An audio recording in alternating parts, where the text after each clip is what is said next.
Where are the testimonies that the power of the kingdom is literally influencing people's lives? And that's when it gets a little bit tricky because there's not a whole lot of stories. God has made it clear that we are His preferred agents of change to the world through the Holy Spirit.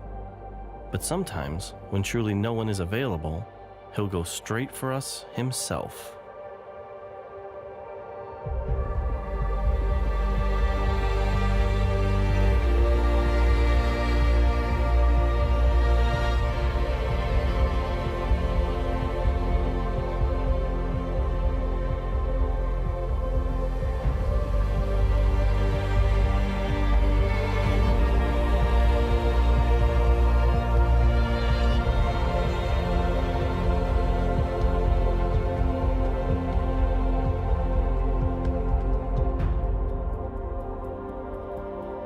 This is Ali, and he met Jesus while hanging out at Mecca.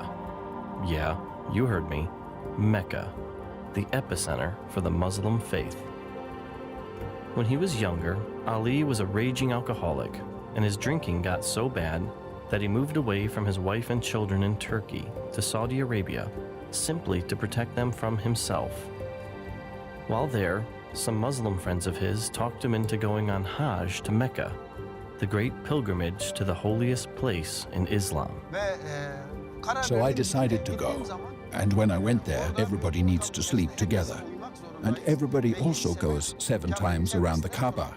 And they were also going to do the namaz. And there I said, well, maybe something good will come of it. And I did the namaz, the ritual prayers also. But I was very ashamed because I didn't believe in it, and yet I was still doing it. So everybody that night sleeps around the Kaaba. So I slept there. And then in the night, I had this dream, and in the dream, Jesus came. First, he touched my forehead with his hand, and he said, "You have been saved.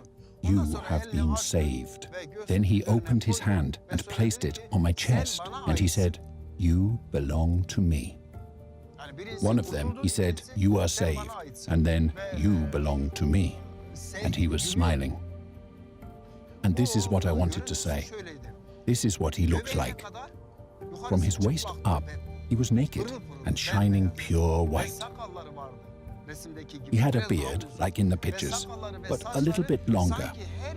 His hair and his beard, it was as if every hair was electrified light, shining from every hair. That's how handsome he was. And when he smiled, his teeth were shining white. And I was amazed at the way he stood there. And the lower part of him was like a cloud of melted iron. And in that cloud, he was taken up. And then a voice from here started to talk. And it was really moving around, in the same way that your mouth moves around when you talk. This voice started from right here. That's how it felt to me. So I woke up my friend, and I said to my friend, "Hey, look, do you hear that voice?" He said, "No." I said, "But I've had this dream. I saw Jesus." He said, "You ate too much food last night. You've gotten sick. Go back to sleep. What business does Jesus have in Muhammad's capital?"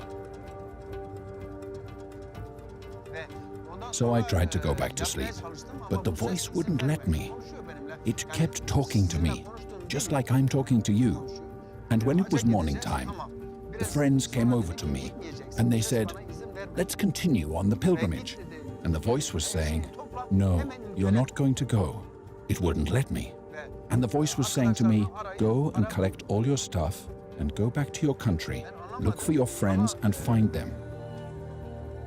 I didn't understand, but I made up my mind. Okay, I've decided I'm not going to go. I didn't understand it myself. So then I went and took a shower so that I could go back to where I had been. So, in order to take a shower, I got undressed. And I looked in this little mirror, and this part was white. But at that time, my hair, my beard, my mustache, there wasn't a single white hair anywhere. And there was this white everywhere. And so I tried to wipe it off. And when I wiped it, it didn't come off. I wiped it with water and soap, and it still didn't go away. And this voice said to me, I'm going to show you even more things than this. And then, since I knew it was Jesus, right there in the bathroom, I got down on my knees, because the only thing I knew to worship was to go down on my knees. So I got on my knees, and I said, yes, Jesus, whatever you say, I'm gonna do it. It's been years since this encounter, and his hair is beginning to gray, but to this day, his chest hair is still white where Jesus touched him in his dream.